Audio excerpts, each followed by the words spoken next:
Welcome to Raising Happy and Thriving Gifted Kids, a daily podcast where you get relatable stories, interesting lessons, and practical tips to help your kids thrive and be happy while enjoying your own life even more.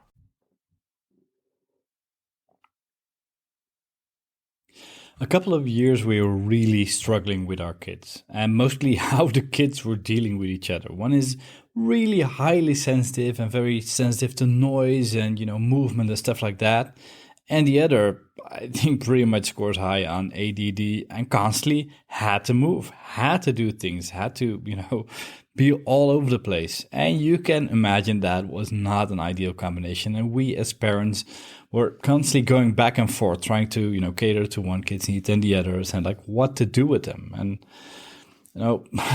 I've been working in the educational field and working with gifted schools for a long time as a consultant and set up schools and create all kinds of stuff. So I had all kinds of opinions on the matter. But at the same time, these are my kids, and these experts must know a lot more than me. They studied, they're experts in the field. So, and then somebody actually gave me the advice: just be the parent. Don't try to be the expert, just be the parent. So we went to the nearest regional center and we got, forwarded to the regional expertise center. They were actually calling the highly specialized center. So, we were very happy and we were going in. So we got the full treatment. I mean, it cost a crazy fortune, but we called something called the general multidisciplinary approach. And not just once, but twice for each of our girls.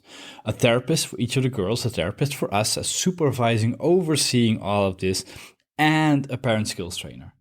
And I swear, I went into this with the best intention. I mean, I can be really annoying as a coachee, but we really committed to this because we wanted to help our girls. But as you may guess, it didn't turn out all right. I mean, I'm going to spare you all the details, but there are two moments that really did me in. And, not just those moments, but when we tried to, have a conversation with those so-called experts, we got zero response. And the first thing was the parent skills trainer.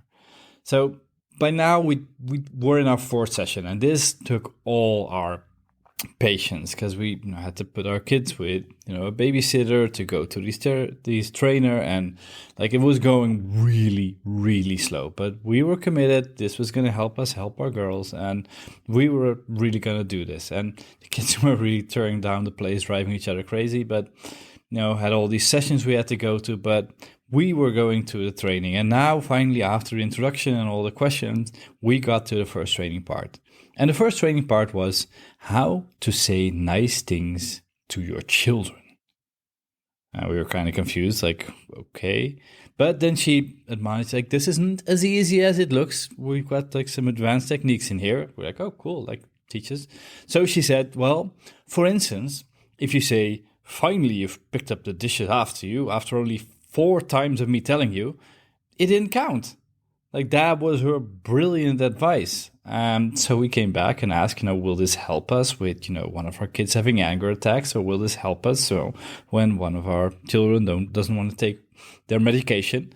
And there really was nothing came back. No response came back. So we were sent to the supervisor, and that was a very unpleasant conversation, which actually ended with her advice of, let's do this program and we're just going to focus on one of the children, not on their interactions, because that just makes all this stuff way more complicated. And we don't want to do that. So we're going to focus on one kid. We're going to pretend the other one isn't there. You cannot ask any questions about the interactions between the other.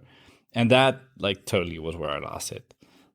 I know better was possible. I mean, I've worked with families, I've worked with schools, I've worked with all kinds of systems. And, you can really make a turnaround of a family. It doesn't mean that you can magically solve all the children's problems, but you can really always find a solution where a family can live happily together.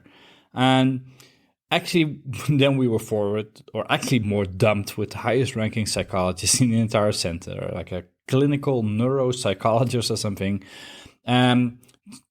She helped us so much. She asked a couple of structuring questions, what can we expect from our children? What, are some of the subtle nuances in making the approach work? And where did we have to just accept that some of the things our kids would not be able to learn? And with that, we learned enough that we could learn what we needed to learn to help our kids ourselves. And in that process, she reaffirmed us as parents. And actually, happened a little while later when we were with a different psychologist who literally said, you're asking me for advice or testing, but you already know so much. You can describe what your daughter can do, what she cannot do, what she can learn. You know how to teach her. Like, we can have these conversations, but trust yourself. More tests aren't going to add anything to that. Apply what you know, and we'll work with that. So that really created a new opportunity of looking at it in a different way. Like, this is like a 5-step process I go through, like pretty much every single time. Learn about the distinctions about your child so you know what the actual question is. And then learn what the most concrete hands-on approach is to guide with these specific distinctions. And then make a plan on how to guide your child, execute the plan, and course correct. But, there's simple steps on learning how to figure out what the question of your child is and then learning how to deal with that.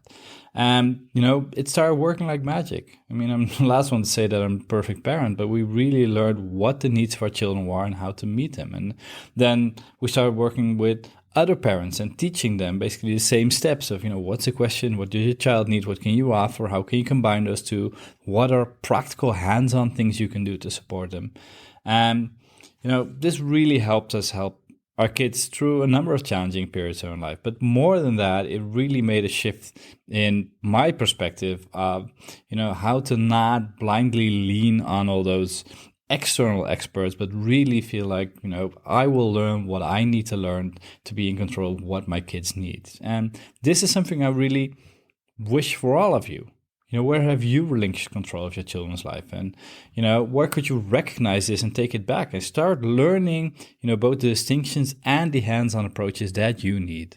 And this is actually one of the foundational reasons of starting, this podcast, about starting the training program, starting the year-long training program, starting the intense programs with parents to help them make that shift and teach them what they need to know to take back control of guiding their own children, being the expert on their own children. So I kind of got on a rant here. It was a little longer session, but I think it's a valuable lesson. So I'm very curious what your thoughts on this are. And we'll be in touch soon. If you liked this episode of Raising Happy and Thriving Kids, don't forget to subscribe to the podcast in your favorite podcast software. And if you want to dive deeply into all the things you can do to help your kids thrive, be happier while making your own life more enjoyable, go to smartparentingsecrets.com, where you can get free additional training. Hope you enjoyed this episode, and as always, bring out the best in yourself and each other.